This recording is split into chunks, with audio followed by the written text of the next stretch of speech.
Good morning and welcome to the Public Service Commission of South Carolina. It is Thursday, December 7th at 9:31 a.m. and we are continuing in the hearing in docket number 2023-154-E.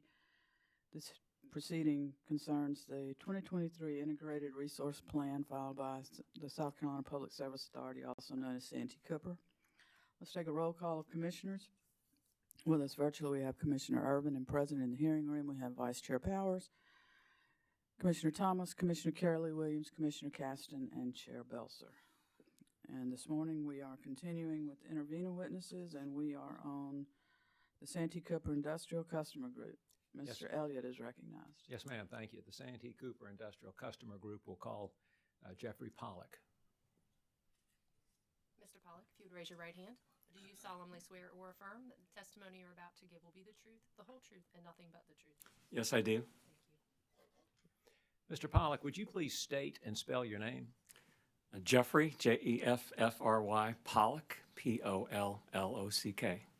Mr. Pollock, what is your occupation and by whom are you employed?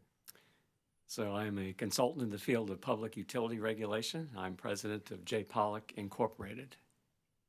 Would you please tell the commission a little bit about your educational background and work experience? So I have a Bachelor of Science degree in electrical engineering and a master's in business administration from Washington University in St. Louis. I joined a consulting practice, Drazen Brubaker and Associates, when I graduated college. I've been in the same practice, similar practices over the years, and formed my own practice in December of 2004.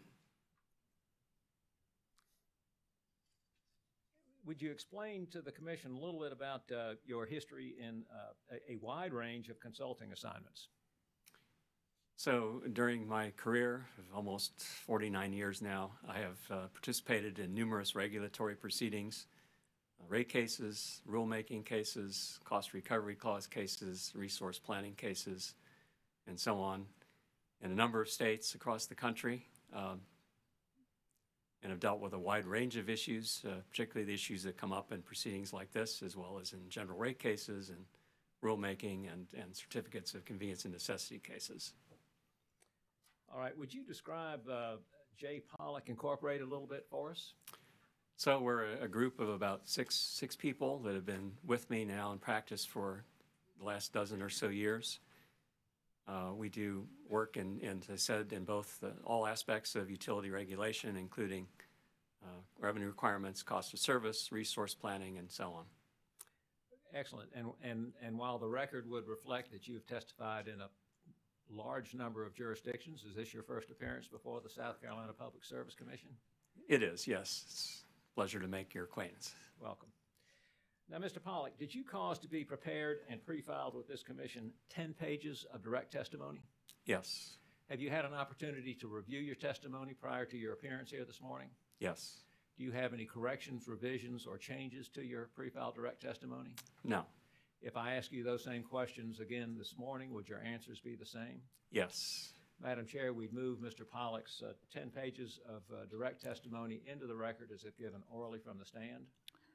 Mr. Pollock's pre-filed direct testimony will be entered into the record as if given from the stand. Thank you, ma'am. And Mr. Pollock, did you attach two appendices, A and B, to your pre-filed direct testimony? Yes. Have you had a chance to review those prior to your appearance here this morning? Yes. Do you have any changes or corrections or revisions to those appendices? No. Madam Chair, we'd move appendices A and B into the record as the next hearing exhibit. Appendices A and B attached to Mr. Pollock's pre-filed direct testimony will be marked for identification as hearing exhibit 21 and admitted into the evidence of this case. Mr. Pollock, would you present a summary of your pre-filed direct testimony? Yes, I will. And good morning, Commissioners. I'm Jeffrey Pollock. I'm sponsoring testimony on behalf of the Santee Cooper Industrial Customer Group, which is a group of large direct service customers served by Santee Cooper. Decisions about future resource additions and retirements have a significant impact on the long-term sustainability of industrial customers and their operations in Santee Cooper service territory. In that regard, we believe that Santee Cooper's supplemental proposal to establish a minimum 18% winter target reserve margin, the lower than the reserves for neighboring utilities, is reasonable, and further that its preferred portfolio would result in an electricity supply that is more reliable and affordable than other portfolios considered in Santee Cooper's IRP. Because Santee Cooper may not be able to maintain a minimum 18% reserve margin until significant resources are added, particularly if load growth is higher than projected, we encourage Santee Cooper to continuously seek near-term opportunities to add proven reliability and economical resources regardless of the technology, and are encouraged by Santee Cooper's recent acquisition of the Cherokee County Cogeneration Partners, which will provide 98 megawatts of dispatchable capacity to meet a near-term need. Santee Cooper's preferred portfolio is derived from its foundational, economically optimized portfolio. This portfolio consistently yielded the lowest net present value cost and also performed pretty well under risk metrics and sensitivity studies analyzed by Santee Cooper. All other things equal, the preferred plan is likely to result in placing the lowest upward pressure on rates, which is what makes this plan more affordable. And I would emphasize the Commission affordability in this instance, in this context, is especially important, because as you may know, Santee Cooper's base rates have been frozen since they were last set in 2017. The fuel adjustment factor has also been frozen for a while. And so we're on the precipice of seeing some pretty significant rate increases in Santee Cooper's service area beginning in January of 2015. Further, I believe that Santee Cooper has been very pragmatic about the disposition of its existing generation fleet. I'm kind of old-fashioned. You know, if it ain't broke, don't fix it. Santee Cooper's resources, are of course important, and until there is suitable replacement dispatchable capacity, which may not be operational until 2031, it makes sense to keep the existing plants running beyond the currently scheduled retirement date to avoid compromising system reliability. If circumstances should change, I'm confident that Santee Cooper will adjust its plans accordingly, because that's what system planning is all about. Therefore, I recommend the Commission approve Santee Cooper's proposed target reserve margins as preferred portfolio in this initial IRP.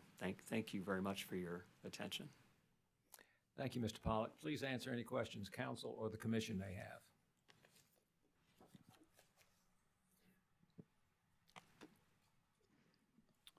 Sierra Club, No questions. Sasiba, No questions, but thank you. SACE CCL, No questions. Central Electric, Google, Santee Cooper, No questions. Office of Regulatory Staff, No questions, Madam Chair. Commissioners.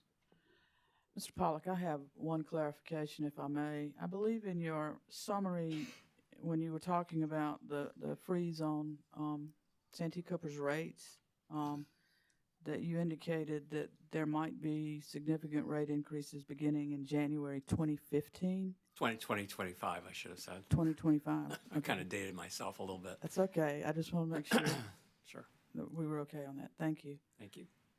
Vice Chair Powers? Thank you, Madam Chair. Mr. Pollack, good morning. And I can't help but ask, on your page 1, where you state your name and business address, it says Town and Country, Missouri. Is that a place?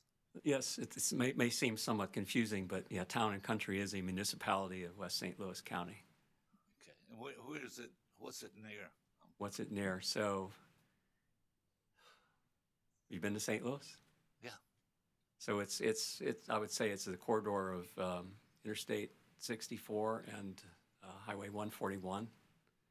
So pretty much the area between Interstate 270 and I just know and, every Route form I fill 141. out. Every form I fill out, it says town, and it'll say what country. I mean, it says South Carolina. Yeah, I got to admit, it's a little confusing. And I think you said in your testimony that you participated in several of these stakeholder meetings. The practice did. I had a colleague, Jonathan Lee, who actually participated in the stakeholder meetings, and he and I were collaborating during the development of the IRP and provided feedback to Santee Cooper. And the plan that they picked, preferred portfolio, seems to suit you. What input do you feel like you had in, or any changes or push toward having Santee Cooper actually pick that portfolio? I'd like to think we maybe had something to do with it, but I think it was just good common sense, as I indicated in my summary, that my clients are very highly dependent upon having a reliable supply of electricity, which means having sufficient dispatchable resources to meet their needs around the clock, and to do so at a price that's still affordable. And during the stakeholder process, we urged Santee Cooper to look at a balanced range of assumptions and not try to tip the scale one way or the other in terms of providing an even and fair evaluation of alternative resources and technologies. Would you be involved in future stakeholder meetings if asked by this group that you represent? Yes, we would. Okay. Thank you very much. Thank you. Commissioner Carolee Williams. Thank you, Chair Belzer. Good morning. Hi. For the record, I'm interested in your defining the difference between a target reserve margin and a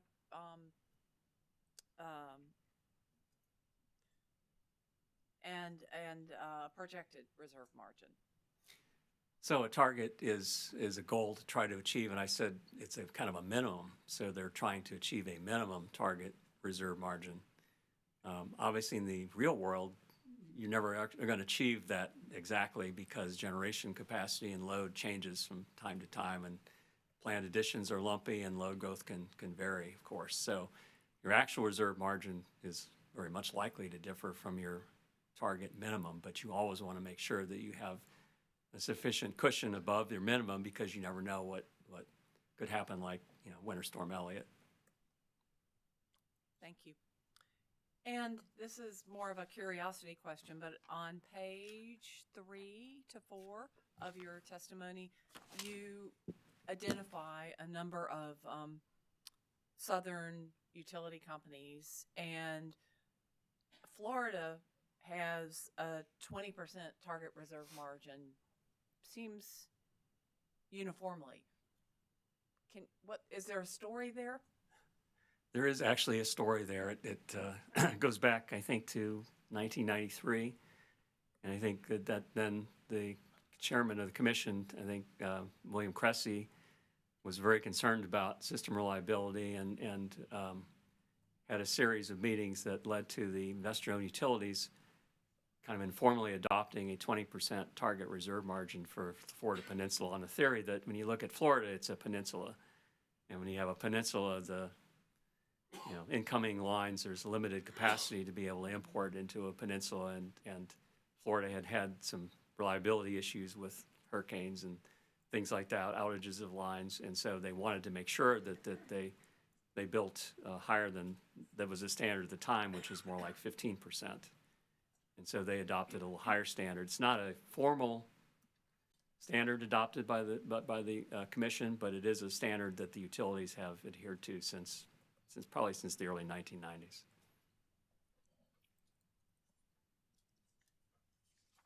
Interesting. Thank you. Yes, there was a story. And this question has to do with Cherokee, and you're not the best person for me to ask it of, but you're the person in front of us now, and it relates to other testimony that we've gotten. You identify at the bottom of page 5 that the Cherokee Cogen will help meet need from winter 2024 continuing through 2028. And my question is more about what you recall about why, and I know it's footnoted, but if you know why it ends in 2028.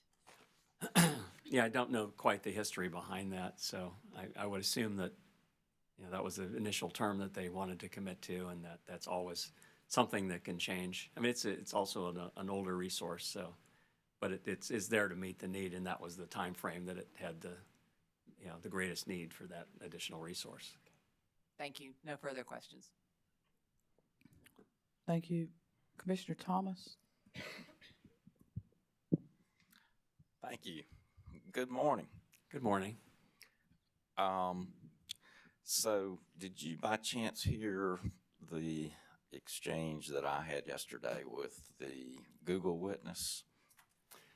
Unfortunately, I was not able to listen to the hearing yesterday, but I was told that you had an exchange with the Google witness. Okay. I hope that's a by, good by reliable sources. Okay. All righty. Well, let me just ask a couple of questions. So basically, I think the points I was trying to get at and get some information on was the potential for large customers to team up with, in this particular case, Santee Cooper, to bring on, and I was asking about battery storage in a manner that might make it more cost effective for the utility customers being it. And really, I'm kind of thinking a lot about the small, regular customers around South Carolina. We have a lot of low-income people in the state, as you probably know. Right. And so what I'm wondering is, do you see the potential for industrial customers to work with Santee Cooper in this particular case? But I'm also thinking in terms of the investor-owned utilities to take advantage of some of the benefits that are being offered. I think, there's some tax credits and there are a bunch of grants and so on and so forth. I would guess that Santee Cooper doesn't pay income taxes and that maybe the industrial customers do, and might be a way to team up on that to make that work better. Do you have any thoughts on that? Do you think there's any validity to trying to work together and, I don't know, investments on the part of the large customers? Just kind of brainstorming. Any thoughts? Yeah, I think that's certainly one of the bright spots that we're seeing. I also work with a group in Georgia, and we worked pretty extensively on the Georgia Power various renewable subscription program options where a customer can subscribe to a renewable project, a solar project, and essentially it's like the customer's taking power from that project, paying for the cost of that project, receiving a credit based on the value of the energy produced by that project. And it's these kinds of partnerships that I'm seeing more and more between large customers who themselves have sustainability goals that they want to try to meet and utilities. The only barrier to that process, and I think that's a very good process and certainly would encourage more of that everywhere, because I think it does provide some opportunities for synergies. The only issue is that sometimes the utilities, how do I say this nicely, don't like customers to bring their own power supplies or sponsor their own generation, because that might affect their revenues and cause some other issues. And I think that's a problem we just have to try to overcome. If a customer has working relationships with developers, and they can bring a developer to the system, and we can negotiate a contract such that the developer enters into a purchase power agreement with the utility that then resells that electricity to the customer, I think that's a great way to amplify, if you will, participation by large customers in projects that otherwise couldn't afford to do so, and all because they don't have the area or may not have the capital to finance it. But they are definitely interested. I'm seeing clients all over, at least my client base, that are very, very interested in these kind of projects and are looking for innovative ways to work with the utilities to accomplish them. Well, that sounds good. In fact, if I may add, we're going to be talking to Santee Cooper. I'll let the cat out of the bag so they know. We're going to be talking to Santee Cooper about this in their rate study to develop a similar process. Okay. And so I guess to kind of close this out, do you see anything specific that this commission can do to help make those sorts of discussions happen that might become productive?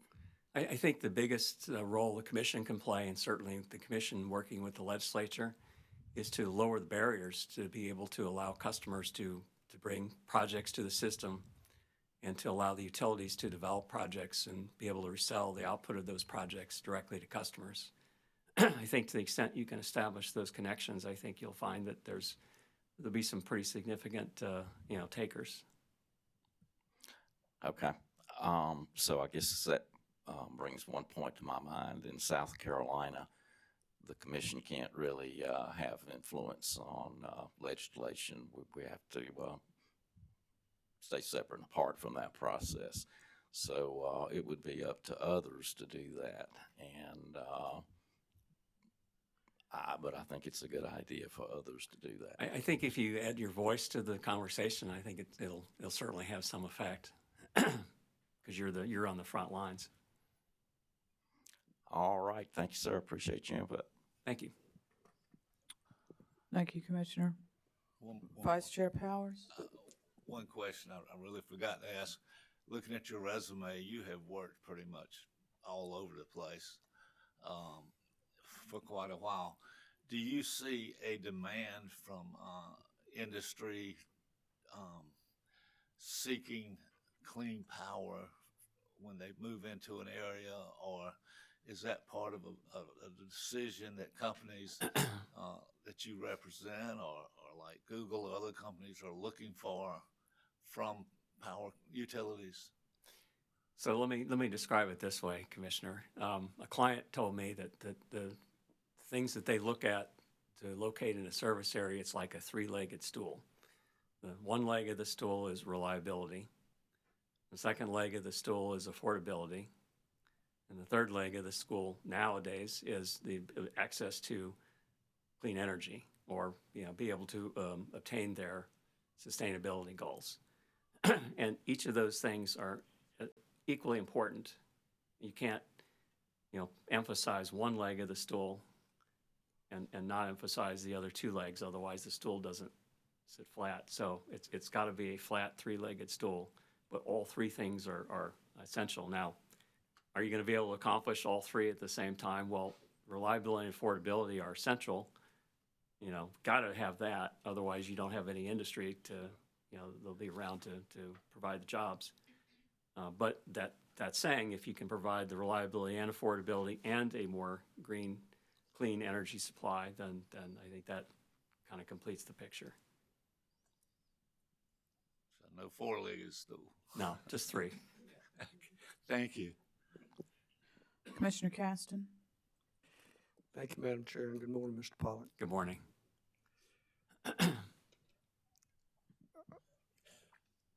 In your direct testimony on page 9, when you were talking, it's another reserve margin question.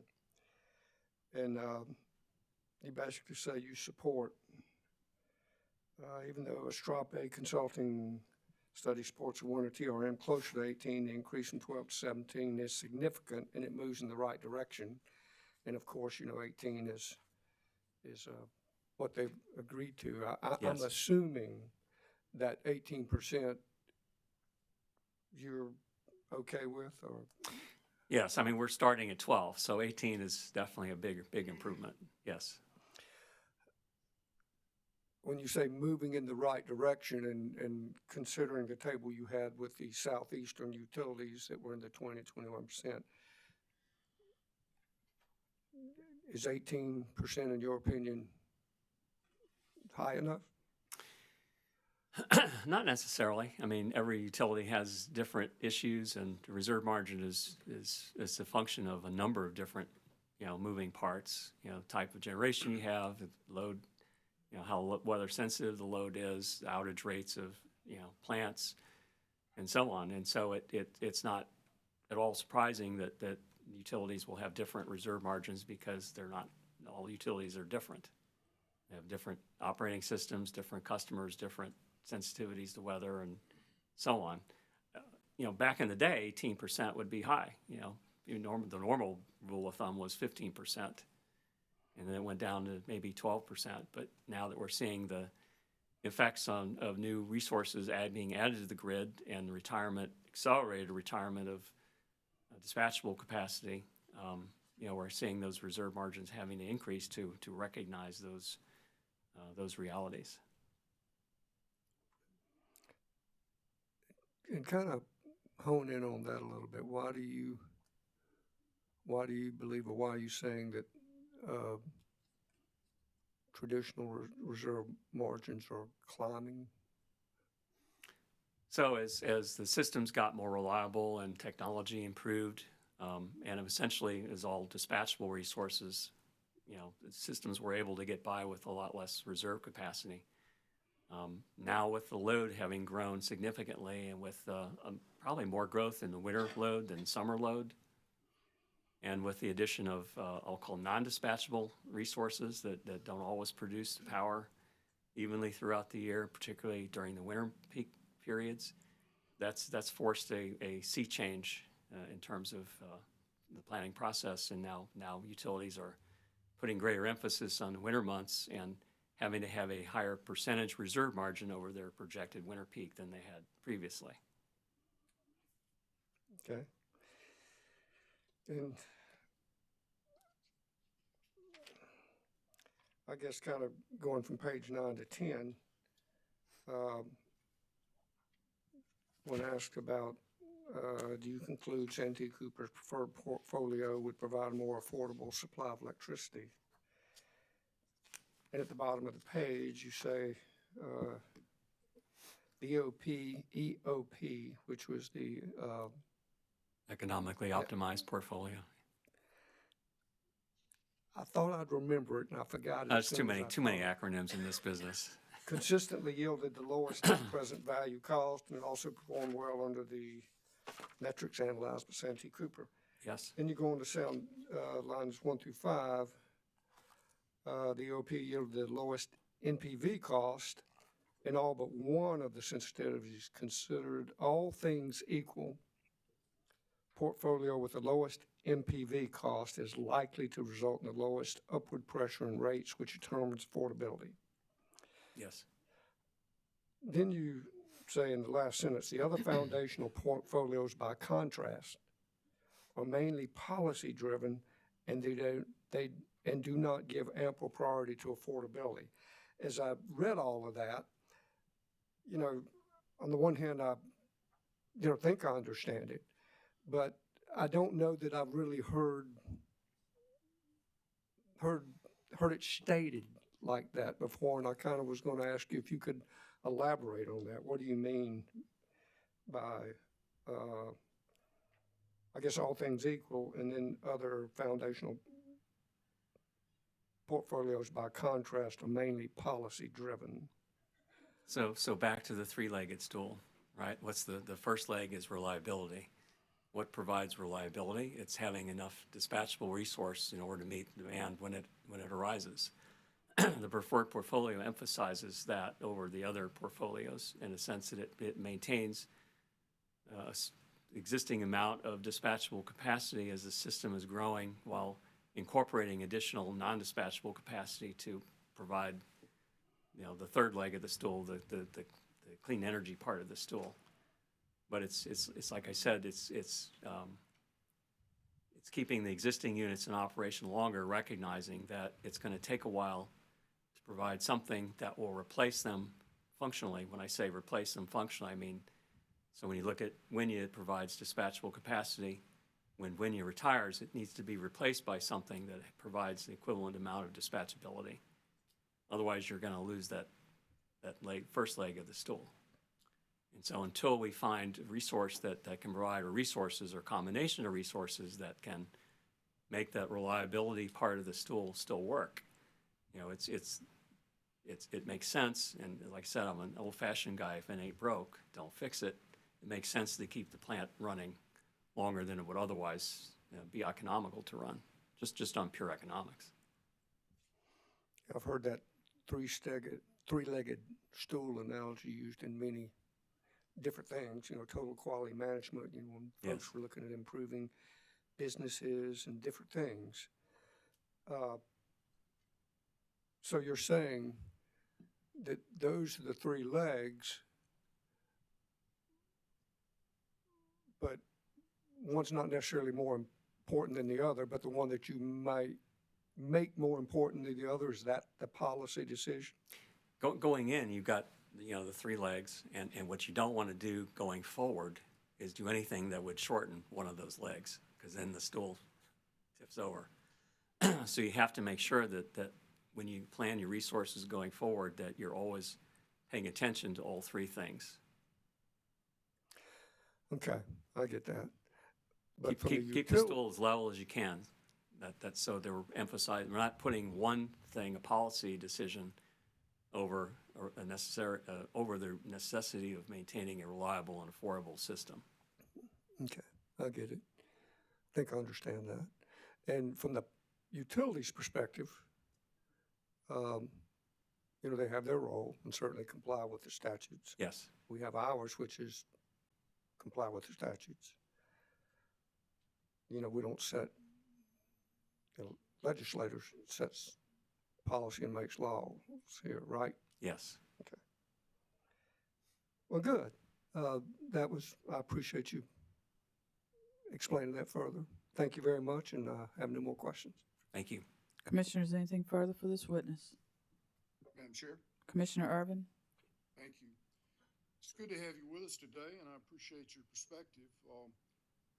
I wanted to ask you, since you work all around the country, are you familiar with the microgrid market in the United States?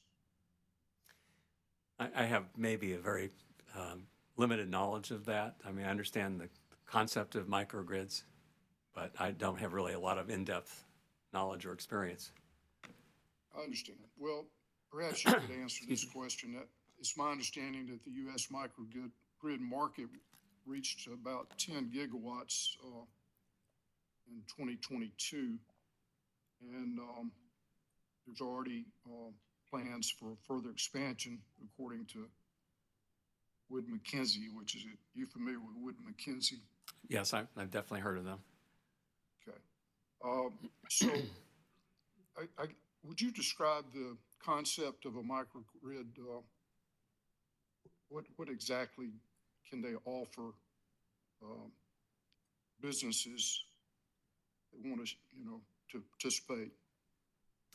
So an increasing field of concern is the issue of resiliency.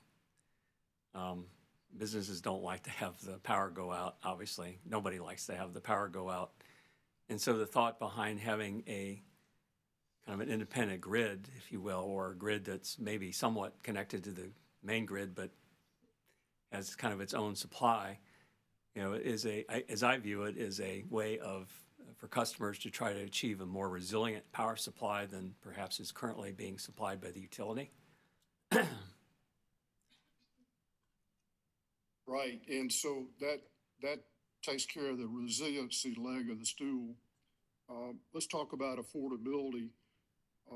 As I understand it, the microgrid industry allows a business to, like, let's say Google, for example, to shift upfront cost away from the end user. In this case would be obviously the ratepayers for Santee Cooper. And so there would be some cost savings up front for Santee Cooper, but it would also, that covers affordability.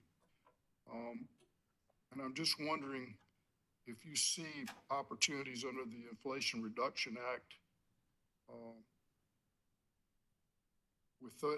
would this concept continue potentially to grow in the United States and help us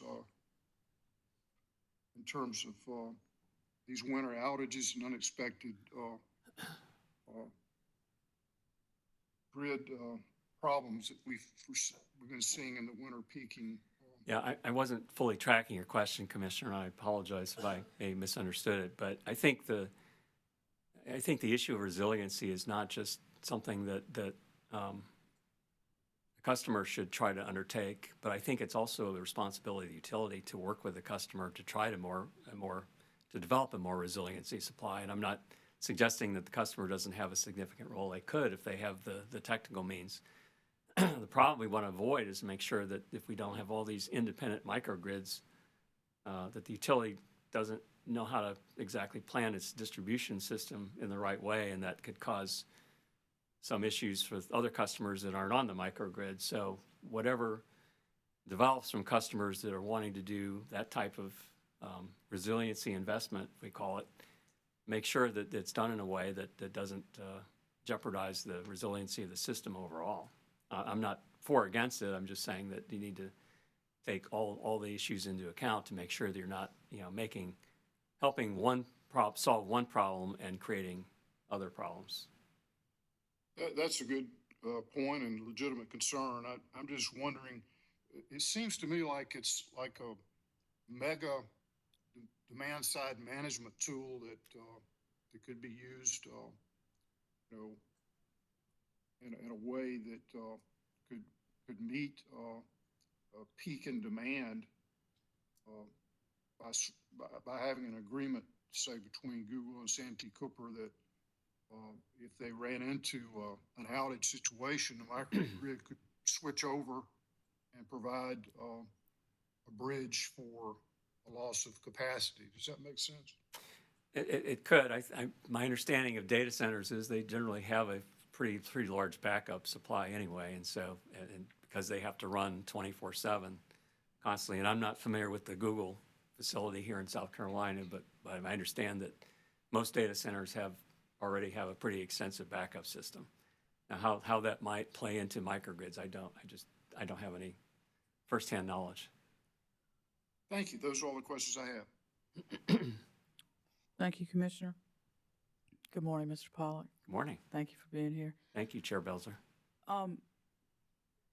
Did I understand that you specifically were not part of the stakeholder, that it was an associate of yours?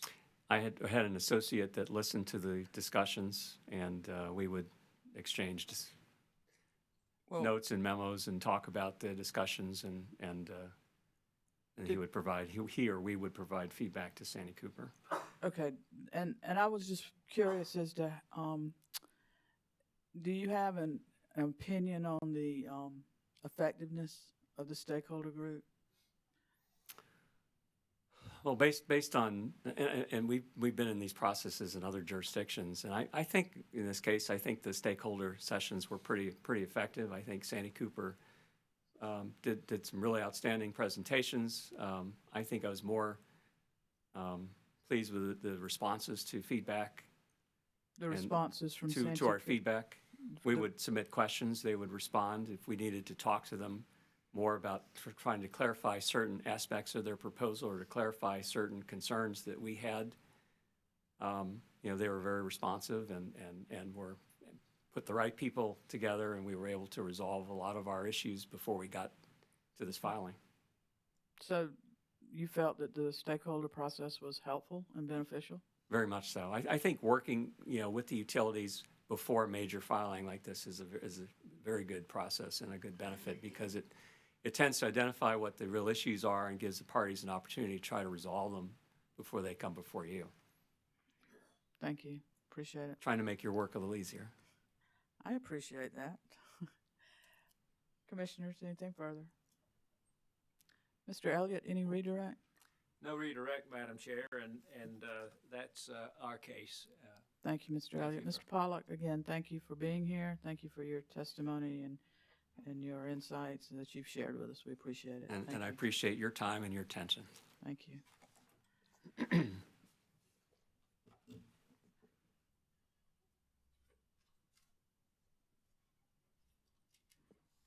I believe that's the last of the intervener witnesses. Is that correct?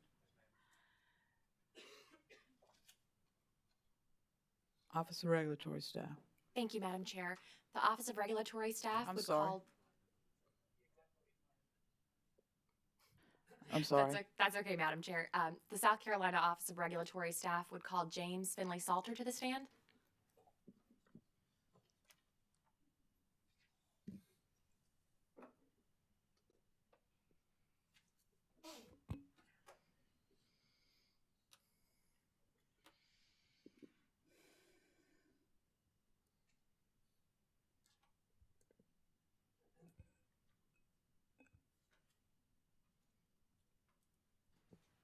Salter, if you'd raise your right hand.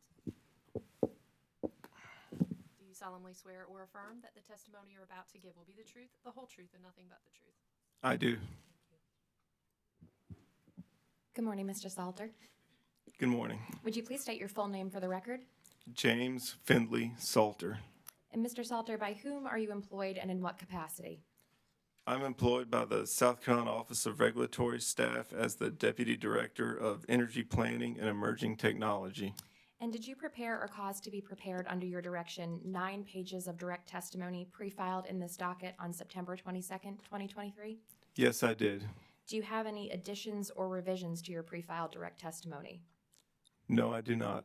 If I asked you the same questions today as those posed in your pre-filed direct testimony, would your answers be the same?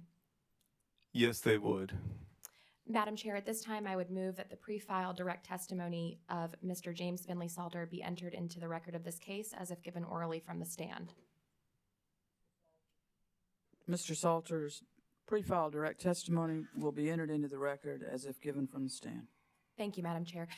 Mr. Salter, did you also prepare or cause to be prepared under your direction one exhibit marked for identification purposes as Exhibit JFS1 that accompanied your pre-filed direct testimony in this proceeding? Yes, I did. Do you have any additions or revisions to Exhibit JFS1? Yes, I do. Could you please explain that change to the Commission? I have one correction. I'll bring your attention to page 78 of 82, table A-1. And I'll give you a little bit of time to get there.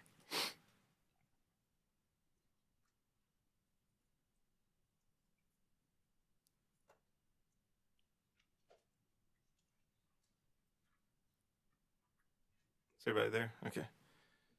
So to the left of, if you look at the columns, to the left of DESC 2023 IRP, there was a technical error when it was produced into a PDF. Should read Santee Cooper 2023 IRP.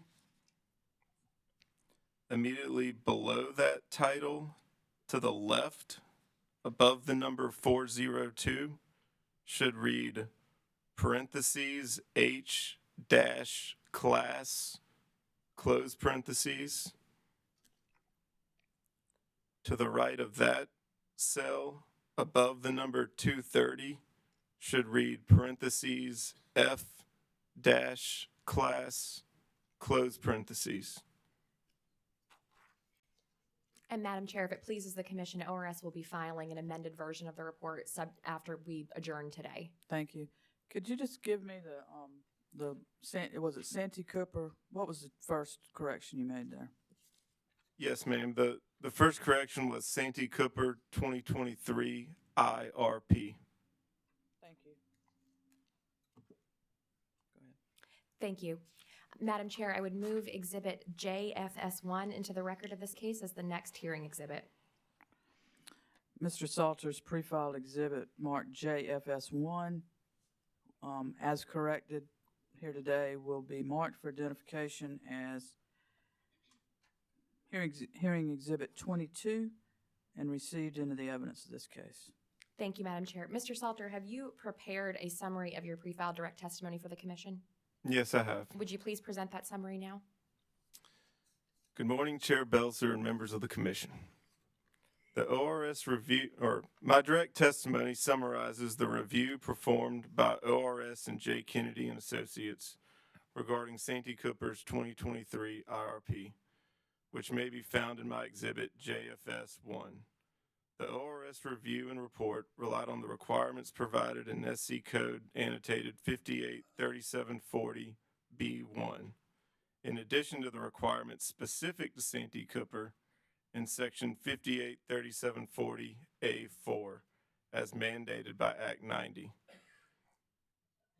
As ORS witness Hayett and Welborn discuss in detail, ORS recommended the company address 4 issues in rebuttal testimony and 7 items in the stakeholder working group to improve future IRPs.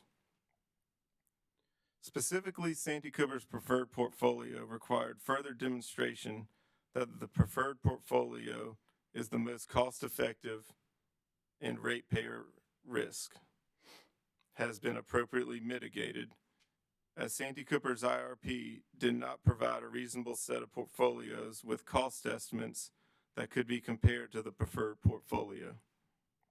Additionally, the plan did not appropriately address the requirement of meeting current and future capacity needs, as the modeled planning reserve margin did not align with the base case results of Santee Cooper's reserve margin study. In his SIR rebuttal, witness Hyatt discusses how Santee Cooper satisfactorily remedied the compliance issues identified through the ORS review in its supplemental analysis. That concludes the summary of my direct testimony. Mr. Salter, subsequent to the filing of your direct testimony, has ORS concluded that Santee Cooper's 2023 IRP is in compliance with Section 58-37-40 of the South Carolina Code of Laws? Yes. As further explained by witness Hyatt in his SIR rebuttal testimony, and as Santee Cooper demonstrated through updated modeling and its supplemental analysis, ORS has concluded that Santee Cooper has complied with 58-37-40. Thank you, Mr. Salter. Madam Chair, at this time, Mr. Salter is available for questions from the other parties and the Commission. Thank you, Ms. Gibbon. Sierra Club, No questions. Sasiba, No questions. Century Aluminum. Oh, I'm sorry. Not reading my notes again. SACE CCL, No questions. Central Electric, Santee Cooper Industrial Customer Group, No questions, Madam Chair. Google, No questions, Madam Chair. Santee Cooper. No questions. Commissioners, questions for this witness? Commissioner Carolee Williams. Thank you, Chair Belser. Good morning. Good morning, Commissioner. I owe you an apology.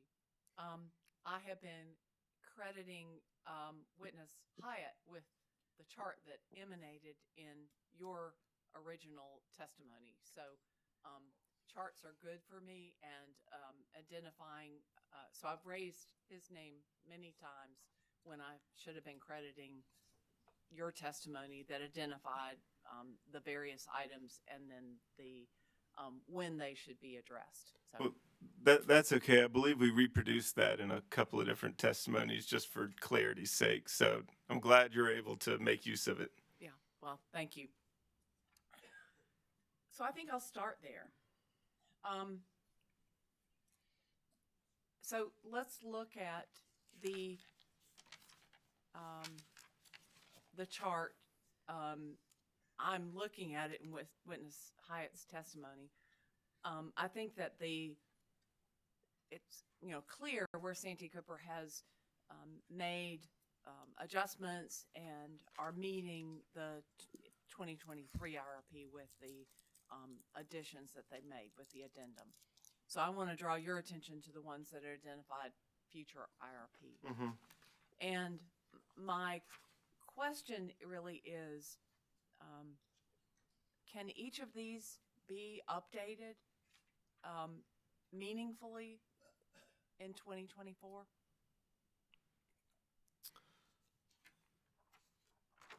Well, in our recommendation that's further explained in the detail of the testimony,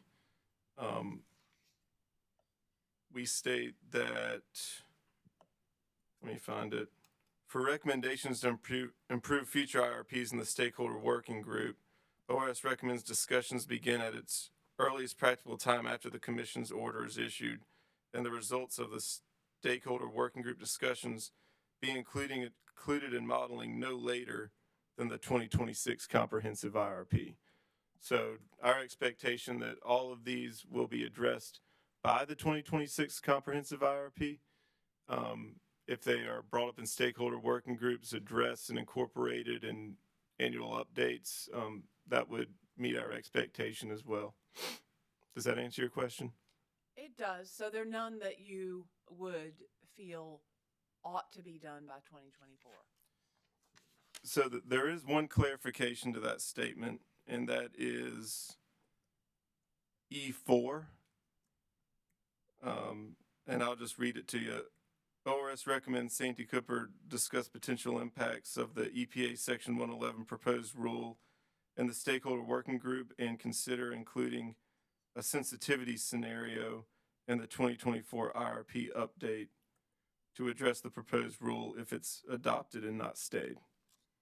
So that recommendation recommends that Santee Cooper consider including a sensitivity in its next update. Okay. And I appreciate and recognize that Santee Cooper has testified that they'll give us updates every year on these. And I realize there's a lot of unknowns associated with them, but there's also a lot of good testimony on ways that the IRP can be even better modeled going forward. And that's the background for why I ask. Mm-hmm. In reviewing the power plant performance metrics for Santee Cooper fleet, did ORS request to receive a report on plant outages similar to the reports filed in the fuel dockets for the IOUs of the state? I believe that information was provided as part of the IRP and potentially in discovery. I'd have to defer to Witness Hyatt as to the details of that portion of the review, though. And was ORS able to analyze the number of boiler tube failures for the coal-fired plants? Not that I'm aware of as part of this IRP. What I will say is that we do receive updates from the company when they have outages beyond a certain length. So the ORS does have awareness and oversight of outages that the company experiences at its plants, including boiler tube leaks. Okay. More real-time opportunity or closer to real-time knowledge. That's correct. Okay. And in your testimony, you state that ORS recommends Santee Cooper discuss the development of a quantitative reliability metric in the stakeholder working group. Would you talk about what best practices or standards already exist? Or what will your reference point be for that discussion? I believe that recommendation is discussed in Witness Hyatt's testimony, so I would defer to him to speak in more detail about it. What I will say is that reliability is one of the specific components that the IRP is to address, and the company is required to compare across portfolios in the statute. A number of metrics were generated for some of the other measures. And so we thought reliability was important enough to address its own quantitative metric. But Ms. Hyatt can speak more specifically about best practices and what he's seen across other jurisdictions. Okay, thank you. Do you participate in the stakeholder working group? We do participate in the stakeholder working group in that we're generally in a monitoring mode. We do ask questions periodically for clarification in our understanding. We generally aren't trying to say lobby or move the needle for Santee Cooper in those, but myself and members of my staff do participate in the stakeholder working group in every meeting that they hold. We also review the meeting minutes as they're submitted to the commission under the docket. So we participate. By the way, congratulations on your Thank you. Your new position, or new since you filed the testimony. Appreciate that.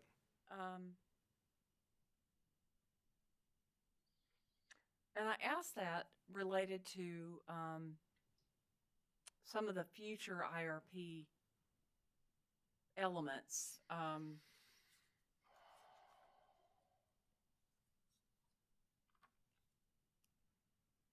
just wondering, I hope I don't have a particular question, but I wish I could be a fly on the wall and kind of see what that experience is like. And I realize we get minutes, so perhaps I need to look at them more carefully. What do you know about the latest for the federal government and the Bureau of Energy Management and taking of the process for taking bids off South Carolina's shore? We know there's activity in North Carolina. So I know probably not a whole lot more than you do. I do know that there was an auction maybe a year ago for 2 segments that were sort of off the very southern tip of the North Carolina coast, Right. and 2, and I don't even know who the companies were that won those bids. So I guess my assumption is that whoever won those bids would begin the development process and looking at the feasibility of developing those. And that's all I know. Okay. If the utilities had plans there, we'd expect that to come up in either the transmission planning process or in the IRP process or potentially in the stakeholder working group. Would anybody else know the answer to that question? And I'm just asking. At the ORS or within state government? At ORS, or that maybe is a witness in this hearing. And I'm really asking from the perspective of, wind is out there, in the later realm of this IRP, and having participated personally 10 or so years ago on the South Carolina process, I understand there's a difference between what's happened off North Carolina and where South Carolina is, but so the question really is there anybody else that's a witness that I could ask that? I don't know about witnesses. Someone within the energy office may be more up to speed with those developments. Okay. Thank you.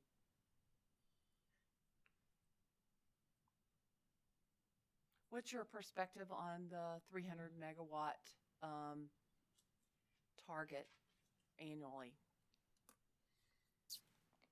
So when we initially reviewed Santee Cooper's IRP, a 300 megawatt target was set.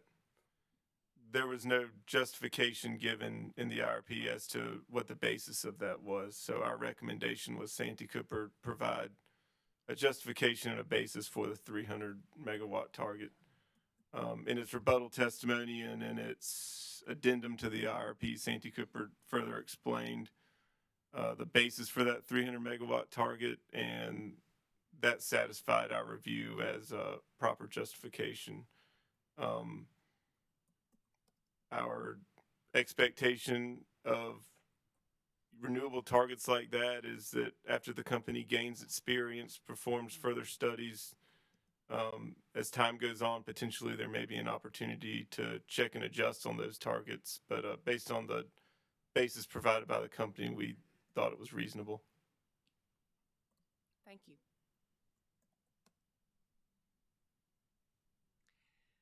And you may have heard this question before. There is an element in the code that talks about distribution resource plans or integrated systems operation plans that the legislature said the utility companies may offer elements of their IRP to do that.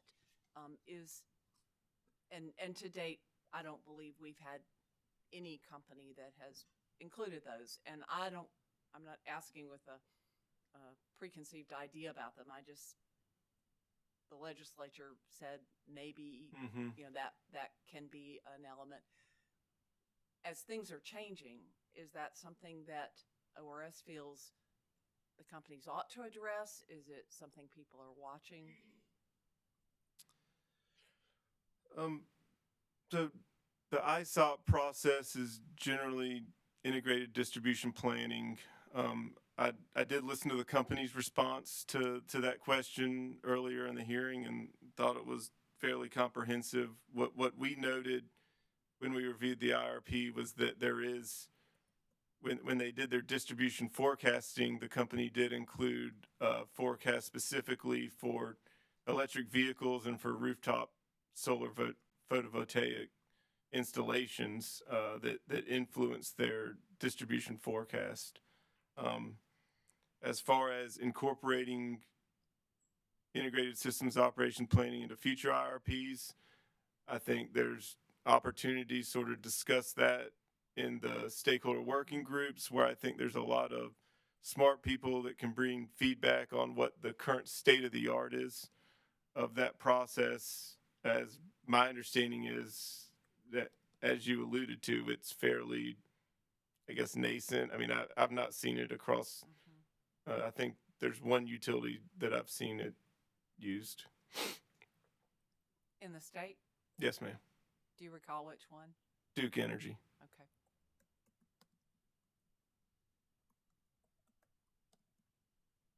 And what's your position on whether the model used skews toward fossil resources rather than renewables and other market purchases?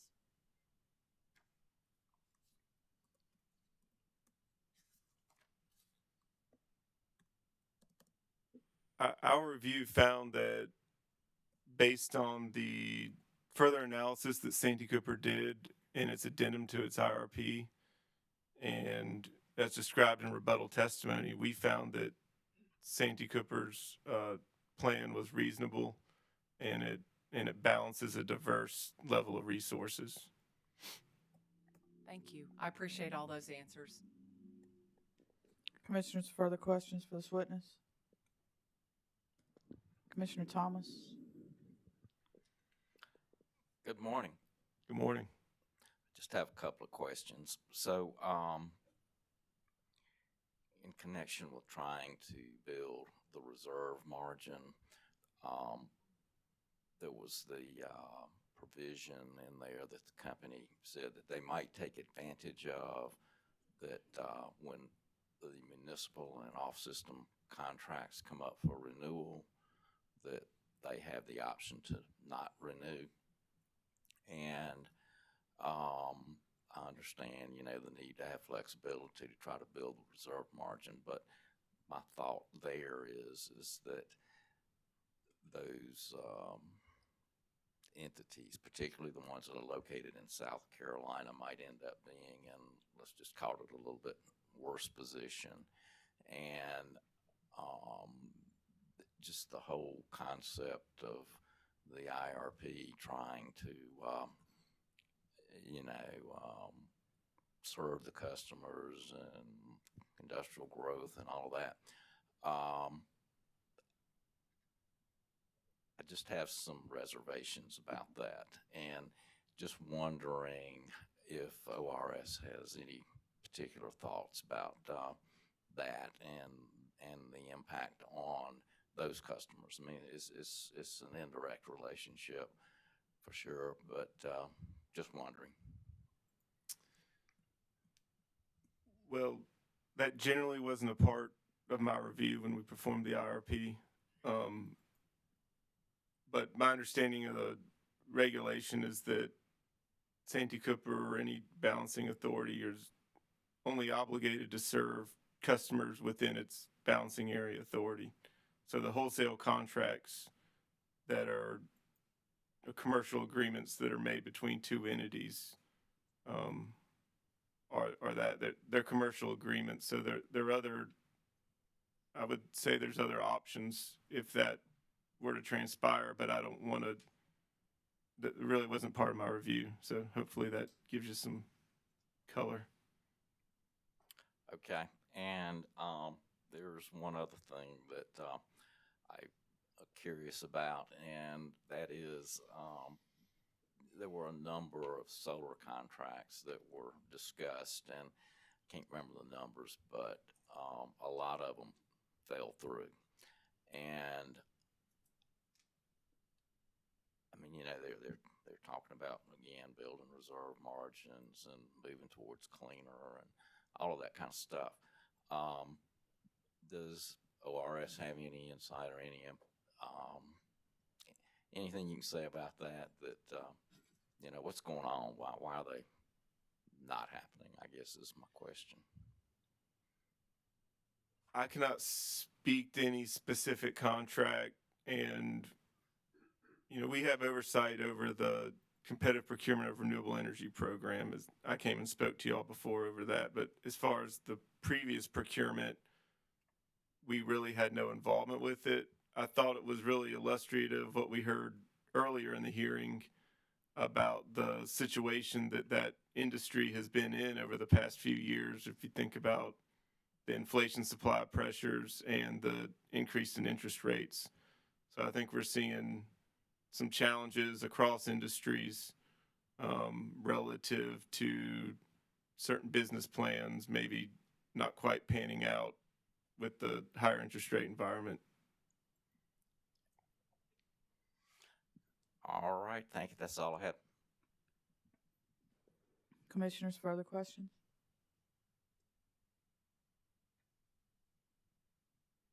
Hearing none.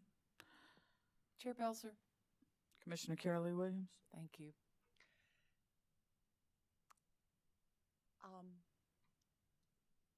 Related to the Cherokee cogen plant, it's been raised, you know, a question as to why Santee Cooper, or why couldn't Santee Cooper include that in the modeling post 2028. Do you recall, can you testify whether there's any information in that agreement with Cherokee Cogen that would limit them in looking at that production post 2028? Yes, ma'am. I was involved in reviewing that procurement or acquisition for ORS, and when it came before the commission. So once I start talking about it, it'll probably jog your memory. Right. At least this is my perspective based on my review in that other docket. When Santee Cooper evaluated the opportunity to acquire the Cherokee unit in Gaffney County, there was due diligence that they performed on the unit. And that due diligence identified certain repairs that would need to be made to the unit. And that was an input to Santee Cooper's assumptions as to the financial viability of the acquisition. And all that leads into the levelized cost of electricity. To identify levelized cost of electricity or levelized cost of energy, you need to have a certain time period for which you're going, is basically the denominator that you're dividing the cost by the number of years. So,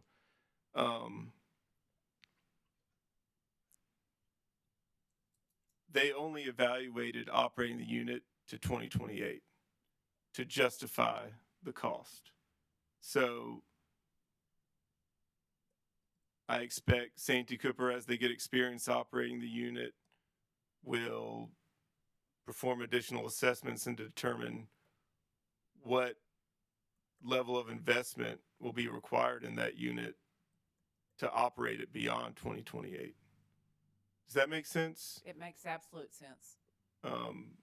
So that's really why it didn't surprise me when I saw the unit fall off after 28, because they really haven't justified to themselves that that investment makes economic sense beyond 28.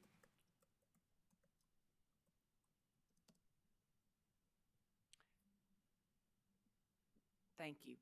I appreciate that. Do you have any testimony to add about the timing, the question related to battery cycling in modeling? I would defer to witness Wellburn on that. She looked at that more closely for our group. Okay.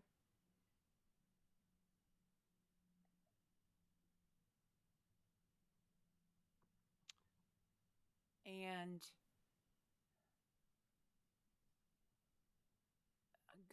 the Google witness had a recommendation regarding commercial and industrial partnerships and exploring a collaboration for clean energy.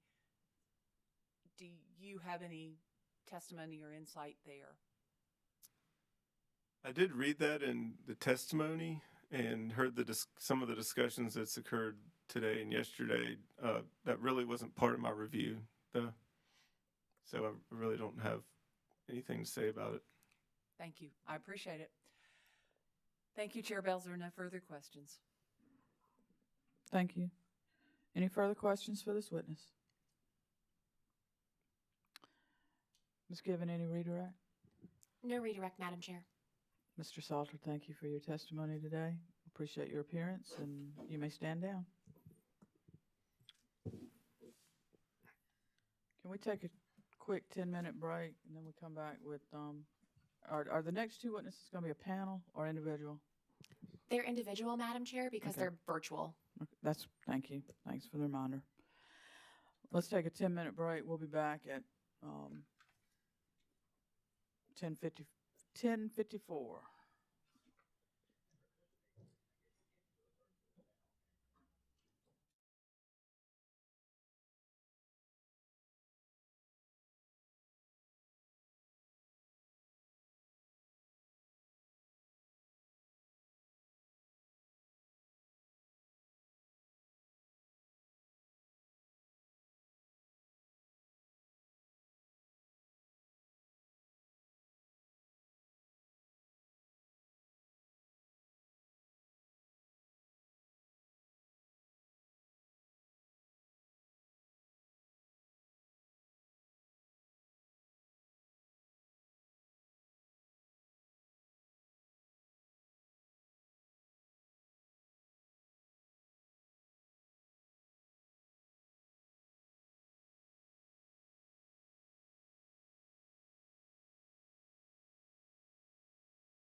Welcome back to the Public Service Commission.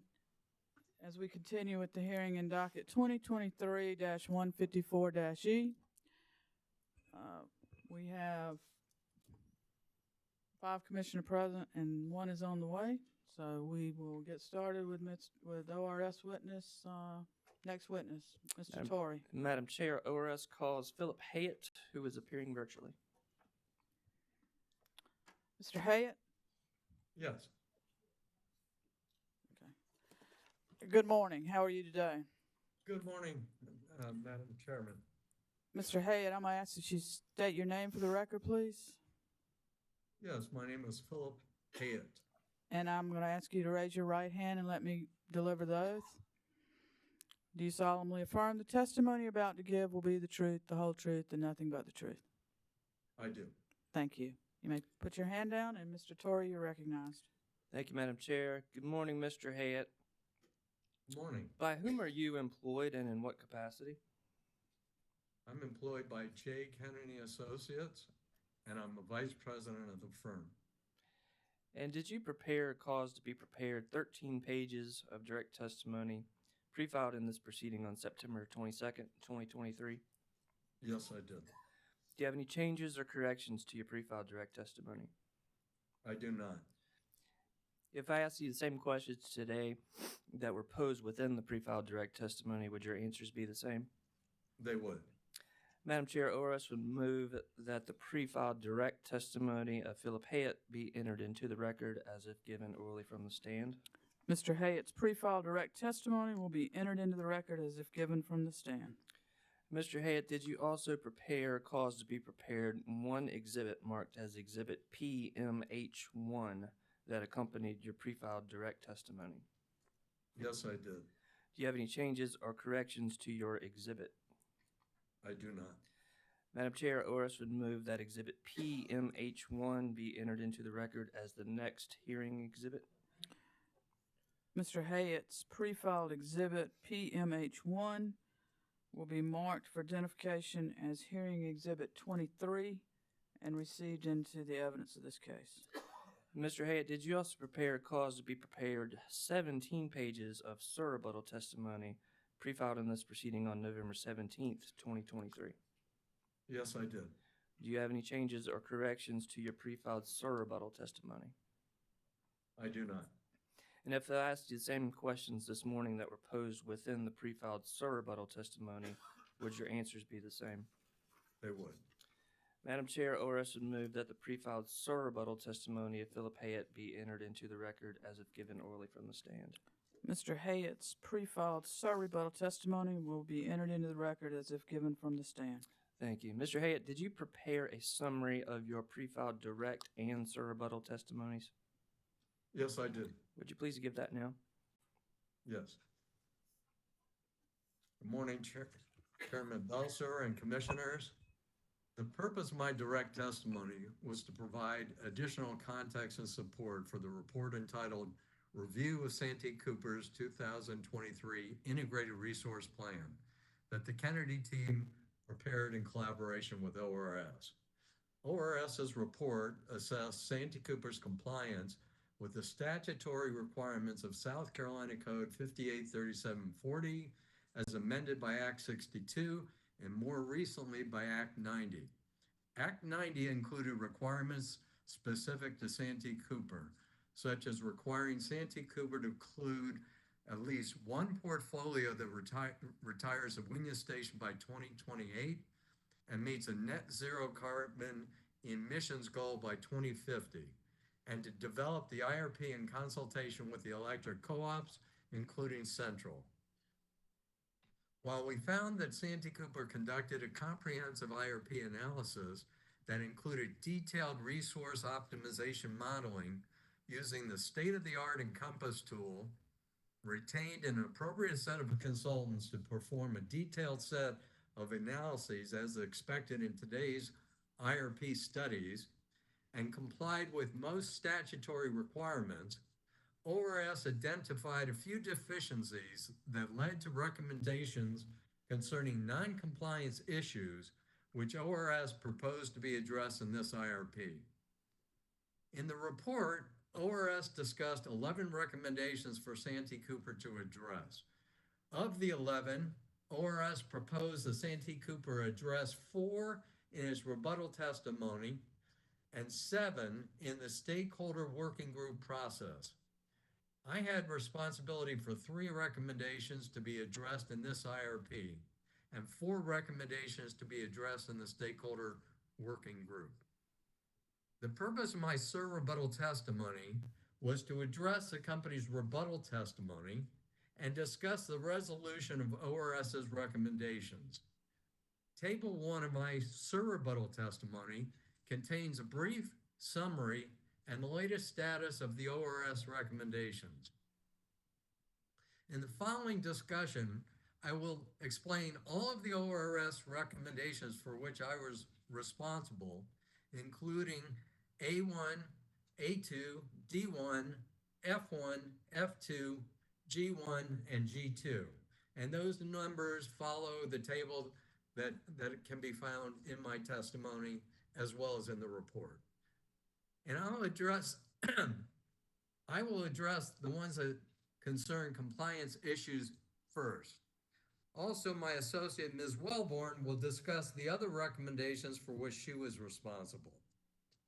ORS identified compliance issues related to sections 40A4A and B1G of the South Carolina Code of Laws. A4A requires South Carolina utilities to derive alternative resource portfolios and compare those on a net present value basis and least risk basis. While all the foundational portfolios that Santee Cooper created were comparable against each other, Santee Cooper made so many changes to derive the preferred portfolio that limited comparisons could be made between the foundational portfolios and the preferred portfolio. Recommendation F1 that we provided, and we recommended that it be addressed in rebuttal testimony, was to have Santee Cooper address the numerous changes that we had found were not incorporated, that were only incorporated in the preferred portfolio, but not in the foundational portfolio. Santee Cooper performed supplemental analyses that it filed in rebuttal testimony that resulted in a consistent set of assumptions being used for the foundational cases and the preferred portfolio. ORS was satisfied with the supplemental modeling the company performed and found the company's selection of the preferred portfolio to be reasonable and in compliance with 583740A4A, thus remedying ORS's first compliance concern. The second compliance concern was regarding section 40B1G, which requires an electric utilities IRP to include plans for meeting current and future capacity needs with cost estimates for all proposed resource portfolios in the plan. Santee Cooper's preferred plan did not identify sufficient resources nor provide cost estimates that would meet current and future capacity needs. Santee Cooper hired a Strape to conduct a detailed planning reserve margin study to determine the level of reserve Santee Cooper would require to meet the industry standard reliability standard of 1 day in 10 years loss of load expectation. Strape's base case results indicated that to meet that reliability standard, Santee Cooper would require a winter reserve margin target of between 18 and 18.4%. Despite this, Santee Cooper chose 17% for its winter planning reserve margin target. ORS is particularly concerned about reliability, especially in light of extreme winter weather events and the company's increasing exposure to economic development loads.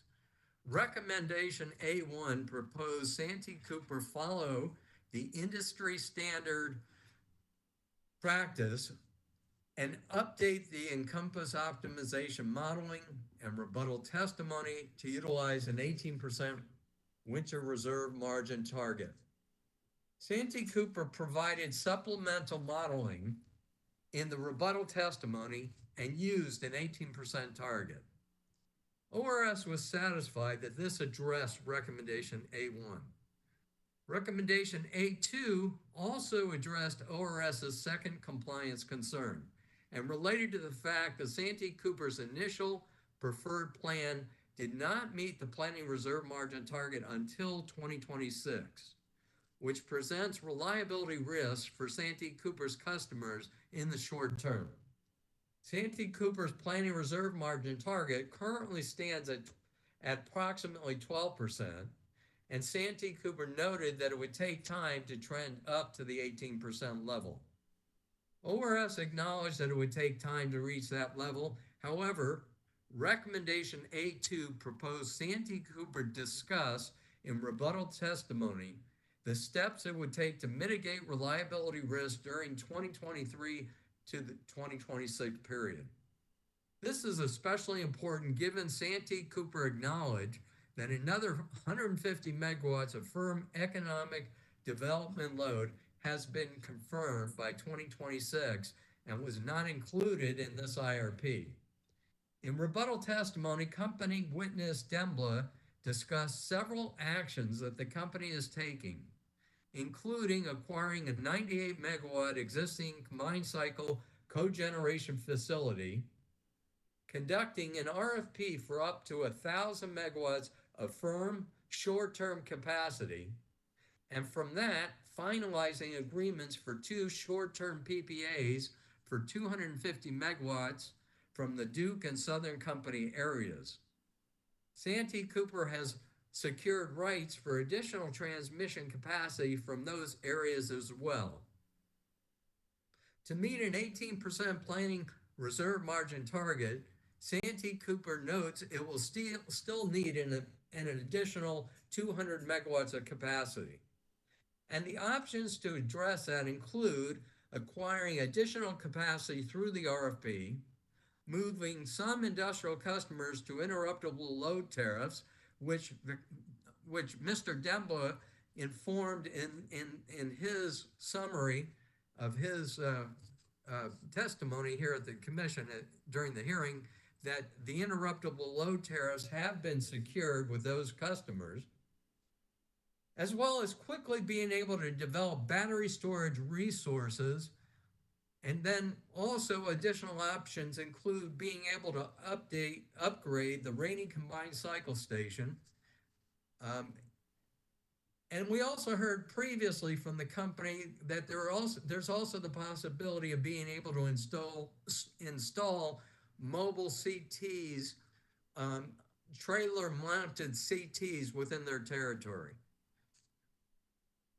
Santee Cooper has addressed recommendation A2, explaining the potential options available to meet short-term resource needs. But ORS emphasizes that the need for reliability is still prevalent and continues to recommend that Santee Cooper execute on the resource additions needed to meet the load requirements. Santee Cooper's response to recommendation A1 and A2 in rebuttal have satisfied ORS's second compliance concern. ORS's recommendation D1 concerned the commodity price forecast Santee Cooper used in the IRP. ORS provided observations regarding the commodity price forecast. However, none were overly significant, and ORS considered the forecast to be reasonable for purposes of this IRP. Nevertheless, commodity forecasts are important drivers of IRP studies, and ORS recommended Santee Cooper continue to discuss all commodity forecasts in the stakeholder working group, including the range between high and low forecasts. ORS recommendation F2 concerned the retirement of the Winya and Cross generating stations. and ORS recommended Santee Cooper discuss the scope of future coal retirement studies in the stakeholder working group. Currently, Santee Cooper assumes Winya will retire in 2031 and Cross will continue to operate. Though Santee Cooper recognizes further evaluation of the coal retirement dates should be performed. Santee Cooper has committed to conducting coal retirement studies in the 2024 to 2025 timeframe and will discuss the scope of the studies in the stakeholder working group. ORS recommendation G1 related to the need to develop a quantitative reliability risk metric for use in the IRP studies. Santee Cooper did not include a quantitative reliability metric in its 2023 IRP analyses, though it did provide quantitative metrics for other risk variables. ORS recommended Santee Cooper discuss the development of quantitative reliability metric further in the stakeholder working group. Santee Cooper responded by actually developing and using a quantitative reliability metric in the supplemental analyses it performed for rebuttal testimony. ORS continues to recommend there be additional consideration of the reliability metrics for future stakeholder working group meetings, and witness Dembla agreed to ORS's recommendation. ORS recommendation G2 related to the need for transmission cost evaluations and, most importantly, consideration of Santee Cooper's transmission impact assumptions when the cross-generating station is retired. Santee Cooper estimated that $1.5 billion in transmission investment costs would be required to replace Cross because a 500 kV transmission line may have to be built if the significant baseload generation for Cross is replaced by off-system purchases. ORS recommended Santee Cooper discuss in the stakeholder working group additional investigations that could be performed to determine if other more cost-effective transmission and or replacement generation options may exist. Witness Dembo agreed to do this. ORS concludes that with the supplemental analyses provided in rebuttal testimony, Santee Cooper has complied with the statutory requirements and reasonably addressed of each of ORS's recommendations for this IRP proceeding. And this concludes my summary. Thank you, Mr. Hayat. Madam Chair, Mr. Hayat is available for questions from the parties and commissioners. Thank you, Mr. Torrey. Sierra Club, No questions. Sasiba, No questions. SACE CCL, No questions. Central Electric Power Cooperative, Santee Cooper Industrial Customer Group, No questions, Madam Chair. Google LLC, No questions, Madam Chair. Santee Cooper. No questions. Commissioners, questions for this witness? Commissioner Carol Lee Williams. Thank you, Chair Belzer. Mr. Hayat, good to see you today. Thank you. Can Good you to hear see me you. okay? Yes, I can. Okay. I don't think any of my questions will be a surprise to you. Can others hear me okay as well? Okay, good. In reviewing the power plant performance metrics for Santee Cooper Fleet, did ORS review a report on plant outages similar to the reports filed in the fuel dockets? I heard you might have more information on that. Yes, I think that we can put it this way. There was information provided in the IRP that to us generally satisfied any kind of a requirement that would be needed in an IRP. And I would draw your attention to Appendix I of the IRP report, which basically provides the outage rates. And it's important to have an understanding of the outage rates historically as well to understand how outage rates are developed for purpose of modeling. And so from that perspective, we were satisfied that they provided the necessary information. Thank you. do you happen to have any awareness of what's happening off South Carolina's coast with regard to wind development? Just thought I'd ask. I'm afraid I don't. Okay. I think Mr. Salter actually provided more information than I'd be able to. Okay. Okay. I think that is all that I have. Thank you very much. Appreciate your Thank you. testimony. Thank you, Thank you. Commissioner. Commissioners, questions for the witness? Commissioner Caston? Thank you, Madam Chair. Good morning, Mr. Hyatt. Good morning. Hyatt? Is it Hyatt or Hyatt? It is Hayat. Thank you.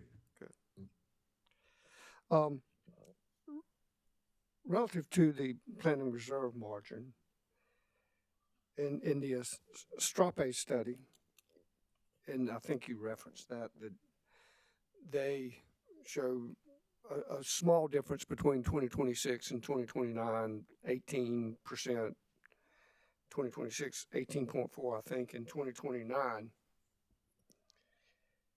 And they note primarily the difference in available capacity from the market and small changes related to system EFOR, or equivalent forced outage rate.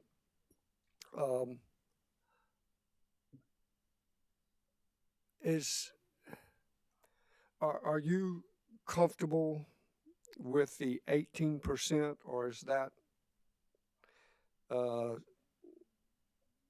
does that 0.4% matter?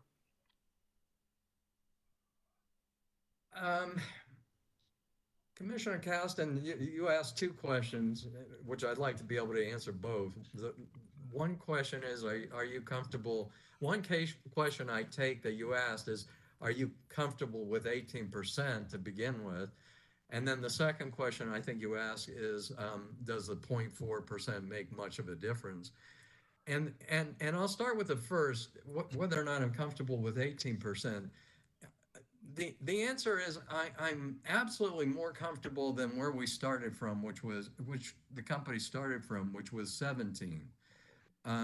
We were very concerned that 17% or even 18% may be too low, as you're suggesting, especially when you look in context of all the other utilities in the region. And if you look at perhaps Mr. Pogg's table that you referenced or he referenced, there are actually some that are lower than 18%, but not many. So we did have a concern with whether 17 or even 18% was high enough, and we did explore that with the company. We actually met with the company on that topic, and what they explained is that one of the big drivers to that, and it's done as part of the SERVM analysis, the analysis that Strape conducted. One of the big drivers is weather variability and the impact that small changes in weather cause big changes in load, and that causes big impacts on reliability.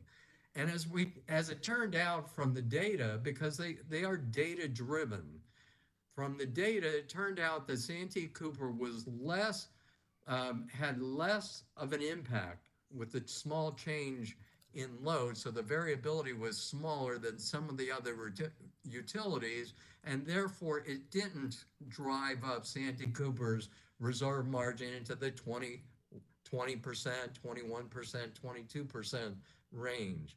So again, we do accept that the methodology is used, it's widely adopted, widely accepted, used throughout utilities in the South. I can name a lot of utilities that actually use the SERVM approach. And again, it's data driven.